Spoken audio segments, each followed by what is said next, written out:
नमस्कार। आज मैं आप लोगों को एक कहानी सुनाने वाली हूँ। शायद ये कहानी हमारे किसी गांव से थी। एक छोटा सा बच्चा था जिसका अपना कोई नहीं था। एक सहारा था, एक बूढ़ी अम्मा। वो सहारा भी प्रकृति ने छीन लिया किसी कारणवश। अम्मा भी छूट गई। वो बालक ढूंढते ढूंढते कोई सहारा मिल जाए, खोजते खोजते कहीं खाना मिल जाए, कहीं रुकने की जगह मिल जाए, कहीं छत मिल जाए, खोजते खोजते एक मंदिर में पहुंच जाता है। इस मंदिर में उस बच्चे को एक साधु मिलते हैं। साधु उसको रहने की जगह देते हैं, खाने को भोजन देते हैं। जो मंदिर में चढ़ावा आता है वो उस बच्चे के साथ मिल बांट कर खाते हैं। आसपास खूब सारे बंदर हैं। उन बंदरों के साथ मिल बांट कर वो दोनों खाना खाते हैं। बच्चा धीरे धीरे उस साधु के साथ कंफर्टेबल होने लगता है, इजी होने लगता है, चीजों को पूछने लगता है, उसके डर खत्म होने लगते हैं। वो बच्चा हमेशा देखा करता था कि ये जो साधु बाबा हैं, ये जो भी चढ़ावा आता है, जो भी भोजन आता है मंदिर में, वो सब एक साथ मिलाकर और उसमें भी पानी डालकर उसको खा जाते हैं, या यूं कहें कि पी जाते हैं। उसको लगता था कि इतना सब कुछ मंदिर में आता है, इतना स्वादिष्ट भोजन आता है, जो भोजन मैंने कभी शायद ही चखा हो। इतना अच्छा भोजन आता है, देसी घी में बना हुआ। उस बच्चे को हमेशा देखकर दुख होता है कि ये साधु बाबा इस तरह खाने को, इसका स्वाद बिगाड़ कर क्यों खाते हैं। एक दिन बच्चा पूछ लेता है कि बाबा ऐसी क्या बात है, क्या वजह है कि आप इतना स्वादिष्ट खाने को, इसके स्वाद को खत्म कर देते हैं, एक साथ आप मिलाकर खा लेते हैं। उसका क्या स्वाद रहा, क्या मजा आया खाना खाने में। तो बाबा कहते हैं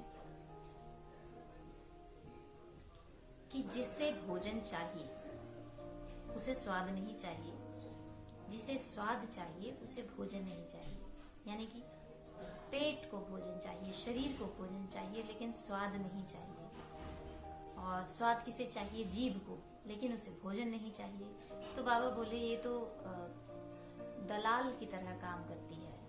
जो जीभ है वो दलाल की तरह काम करती है, अपना हिस्सा लेना चाहती है, अपना स्वाद लेना चाहती है। और मैं इसके लिए खाना नहीं खाता, मैं सिर्फ शरीर के लिए खाना खाता हूँ। तो बच्चा कुछ समझा, कुछ नहीं समझा। बोला लेकिन भोजन तो स्वादिष्ट ही अच्छा लगता है। तो बाबा बोले कि हाँ अच्छा है, स्वादिष्ट भोजन कर, तुझे किसने मना किया है, लेकिन क्या तुझे रोज ये स्वादिष्ट भोजन मिल पाएगा।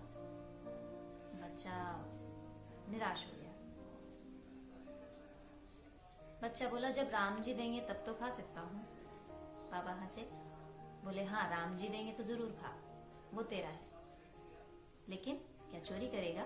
बच्चे ने कहा नहीं, चोरी नहीं करूंगा, स्वाद के लिए कभी चोरी नहीं करूंगा। ये कहानी मैंने बहुत सालों पहले पढ़ी थी, मन में रह गई, आज सोचा आपके साथ शेयर करूं। इस कहानी में जो बच्चा है वो बच्चा बड़ा होकर संत तुलसीदास बने, जिन्हें गोस्वामी कहा गया। यानी कि 5 सेंसेस को कंट्रोल करने वाला, जिसका अपने 5 सेंसेस पर कंट्रोल है, वो गोस्वामी। और ये बाबा थे नरहरि दास बाबा। इन्होंने शिक्षा दीक्षा की तुलसीदास जी की। ये वही तुलसीदास जी हैं जिनके काव्य के बिना आपका कोई भी दिन शायद ही पूरा होता हो। आप हनुमान चालीसा पढ़ते हो, घर में रामायण रखी जाती हो, या कुछ भी, शायद ही ऐसा कोई पूजन अर्चन होता हो जब आप तुलसीदास जी का लिखा काव्य न पढ़ते हो। तो ये तुलसीदास जी बने। इस कहानी में इतनी सीख तो मिल ही सकती है कि हम जीवन के रसों के पीछे, जीवन के स्वाद के पीछे, सिर्फ जिव्या का नहीं, जिव्या का तो है ही, जिव्या के चक्कर में तो हम अपनी हेल्थ को बहुत ज़्यादा भूल जाते हैं। लेकिन क्या जीवन के स्वाद के चक्कर में हम चोरी तो नहीं करने लग जाते? कई बार कर लेते हैं। कई बार लगता है कि बहुत सारी चीज़ें हमें आकर्षित करती हैं, बहुत सारी चीज़ें ऐसी होती हैं जिन्हें हम छोड़ सकते हैं, जिन्हें हम वेट कर सकते हैं, जिन्हें हम, जो जीवन के लिए ज़रूरी नहीं है, जो शरीर के लिए ज़रूरी नहीं है, जो हमारे अस्तित्व के लिए ज़रूरी नहीं है, हम उन रसों के पीछे, उन स्वादों के पीछे भागते रहते। कहानी से इतनी सीख तो मिल ही सकती है कि जब जीवन का रस, जीवन के स्वाद, जीवन के इस फिजिकल वर्ल्ड के जो अट्रैक्शंस हैं वो जब राम जी दें तब लें। उसके लिए चोरी ना करें, ना मॉरली चोरी करें, ना फिजिकली चोरी करें, ना किसी तरह की चोरी ना करें। वेट कर सकते हैं, जब राम जी दें तब उसको मज़े लेकर यूज़ कर सकते हैं। इतना तो हम कर सकते हैं। फिजिकल वर्ल्ड की बात, हम अपनी हेल्थ की भी बात करें तो समझ सकते हैं कि हम जीभ के पीछे ऐसी बहुत सारी चीज़ें अपनी बॉडी को देते हैं जिनको रिमूव करने में उसको बहुत टाइम लग जाता है, उसको अपनी एनर्जी वेस्ट करनी पड़ जाती है। हम यूँ समझिए कि वो टॉक्सिन्स की तरह काम करता है और हमारी बॉडी उन टॉक्सिन्स को रिमूव करने में अपनी जो एनर्जी है, जो बड़ी मुश्किल से आपने गेन की है, वो उसको वेस्ट कर देती है या वेस्ट हो जाती है। अगर आपको ये कथा किसी काम की लगी हो तो शेयर कीजिए, मित्रों के साथ, परिवारजनों के साथ, दुश्मनों के साथ, सभी के साथ शेयर कीजिए।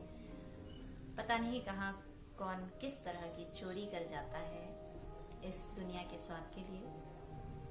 तो आज के लिए इतना ही। जय सिया राम। और सब्सक्राइब जरूर कीजिए, चैनल को लाइक कीजिए।